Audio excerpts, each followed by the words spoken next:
How's it going, everyone? Got some PlayStation Plus updates to go over in this video. We've got a preliminary lineup of the games getting pulled from the service in January, and it is going to be some notable titles, so this is going to be a bigger month as far as games being eliminated from the service. But for December, on a good note, we do have some games rotating in for the Plus Extra catalog, and again, the games leaving will be here until January, so we'll talk about that, and as that list does develop, I'll keep you guys posted on that. On top of that, there's a free demo available on PlayStation Store right now on a JRPG that just came out, and a JRPG that I am really enjoying. The price point might be a little bit of a point of contention for some people, but I'll talk about that in a little bit. First of all, PlayStation Plus game catalog for the month of December is rolling out right now. Let's go through the lineup again. Sonic Frontiers, Forspoken, Rabbids Party of Legends, WRC Generations, Fists Forged in Shadow Torch is added. That was a PlayStation Plus Essential title in the past, so kind of getting a double dip on that. Jurassic World Evolution 2, Coffee Talk 2, Hibiscus and Butterfly, A Space for the Unbound, which is the sleeper banger of a title, and banger's not even the right term to describe Space for the Unbound. It's just a very, very compelling game from a narrative standpoint.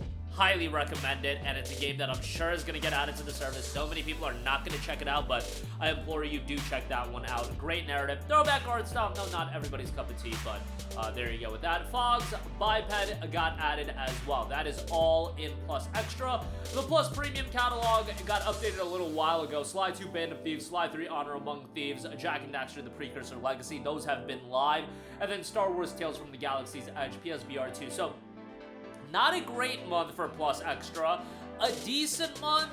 Maybe you could go that far. Like, Sonic Frontiers is a nice addition. You guys know how I feel about that game. I think that game is absolutely awesome. And the PSN price recently during the Black Friday sale was like so egregious. It was $36. Like, come on, that's a literal slap in the face. But Frontiers as a game is tremendous, and I would strongly recommend you to play it. It does have some issues, particularly from a combat and gameplay standpoint, but man, did they set the foundation for what this could develop into. I don't know if Frontiers 2 is going to come out next year. I think it's not. I think Sonic's being annualized as a franchise, and I was thinking, hey, Frontiers 2 next year, but they're doing the Sonic racing game. That might mean Frontiers 2 will be in 2026, which, a game at the scale of Frontiers, that is a game that needs a little bit of time in the oven to cook, but I don't know if that Sonic racing game is the Sonic game for the annualized Sonic release. We'll see. I think it is, and we'll get Sonic Frontiers 2, or whatever they're going to call it, in 2026. You'd have to think that would be happening at some point. I'm sure they'll do an adventure remake at some point. There's a lot of things they can do with Sonic as an IP, and while Superstars did not do gangbuster numbers, Sonic X Shadow Generation seemingly did fairly well, and Frontiers did fairly well as well. Forspoken got added as well. While it has a absolutely horrific narrative, unlikable characters, the worst tandem helming a story in gaming history. Like, it's wild how unlikable Frey and Cuff are. Terrible, terrible, terrible. Some of the parkour elements, like exploring, is kind of fun. The magical abilities look great. The particle effects look solid.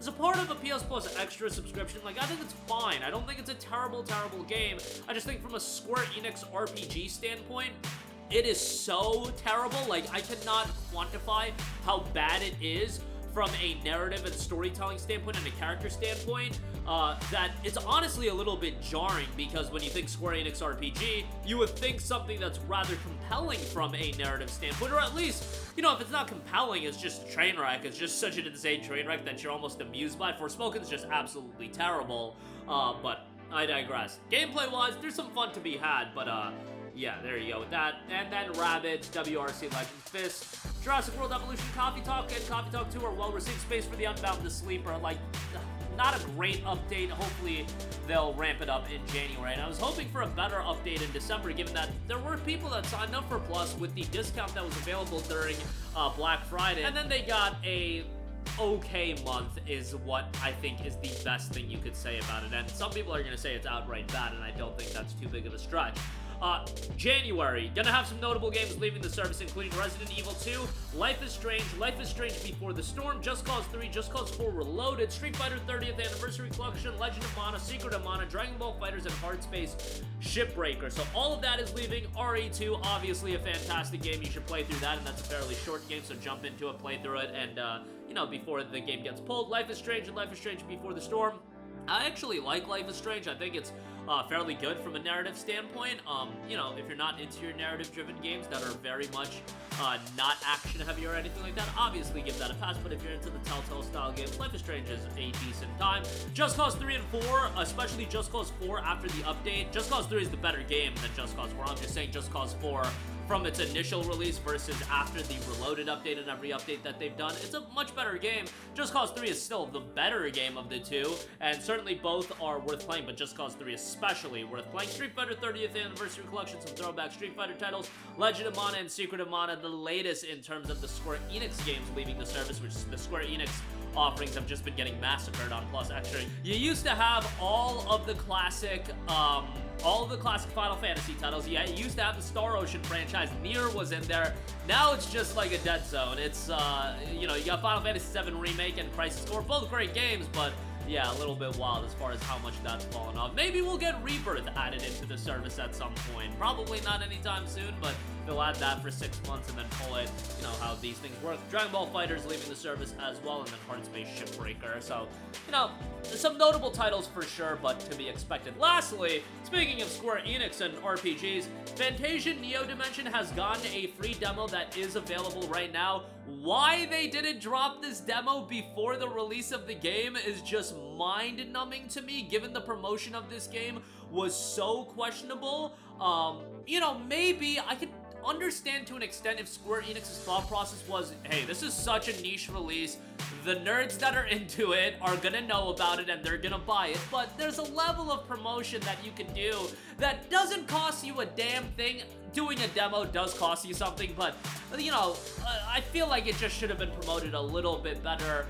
The demo, if you were gonna do a demo, why not do the demo a week or two prior to the release of the game? Because this is a game that was coming out with very little fanfare, but it was known about in the JRPG circles. Like, people knew about the game, but it was one of those games that I think a lot of people just threw in the, okay, I'll buy it sometime down the line when it's on sale, but man, there just has been no fanfare for this game, and what's so disappointing is the game is really good. Square Enix sent me a copy of the game, so to be transparent with that, and I am really enjoying it. The issue is this is a port of a iOS title. It was available on Apple Arcade, so you can tell with how the UI is structured, how the exploration is done, this game was designed for a touchscreen, and it can be a little bit janky at times, but the story is really good. I'm liking the characters. The soundtrack is awesome, and you've even got a gimmick in the game where you can switch the soundtrack to, like, other Final Fantasy soundtracks, but the soundtrack is good, so, like, I wouldn't even be switching the soundtrack. And just a really solid game. Really, really enjoying it. Turn-based JRPG, some cool mechanics to it as well. And again, pretty good from a story standpoint. Really liking it, and try out the demo for yourself. The $50 price tag for what is a port of an iOS game, I totally get it. It's gonna push some people away, but at the very least, you guys, add it to the wish list and pick it up down the line when it's down to $25, $20. I'm sure that this is a game a year from now that'll get added to Plus Extra, a year, 18 months, somewhere around there. But yeah, it's a great JRPG, and y'all know how I am with my Weave games. Y'all know how I am with my JRPGs. Really enjoying it, and this is gonna be one of the sleepers of the year for JRPG fans. I know you guys that like your Western RPGs, you're playing whatever, the bigger titles that are coming out, me promoting this niche JRPG that is a port of an iOS game, you might be like, not for me. I totally get that, but for those of you that are bigger fans of JRPGs, and there's a demo available, so just check that out. But yeah, really enjoying my time with it, and certainly not gonna say it's my game of the year or anything crazy like that, but one of the more enjoyable games I've played this year, and I'm totally comfortable with saying that. I'm really, really having a great time with it, so try the demo, see for yourself. But that'll do it for me. Again, PS Plus game catalog update rolling out right now for you Plus Extra subscribers, and the premium games out as well. Some games leaving the service in January. And wanted to give a shout to the Fantasia Neo Dimension demo. Please go check that out. I think a lot of you guys will be pleasantly surprised by that, even if you don't pick it up right away. Add it to the wish list. Maybe pick it up sometime next year when it's down to $25. The issue is Square Enix games generally do hold up in price, so keep that in mind. But that'll do it for me. All of your thoughts in the comment section sound off there. Thank you for watching, and goodbye. Hey guys, we hope you enjoyed the video, and if you did, make sure to hit the subscribe button, and if you're already subscribed, do us a favor and hit the bell icon. This way you'll be notified whenever we post a new video. That's the best way to keep up with all of our uploads, and we usually try to upload 2 videos a day. And with the bell icon hit, you'll be notified whenever we do upload a video. As always, thanks for watching.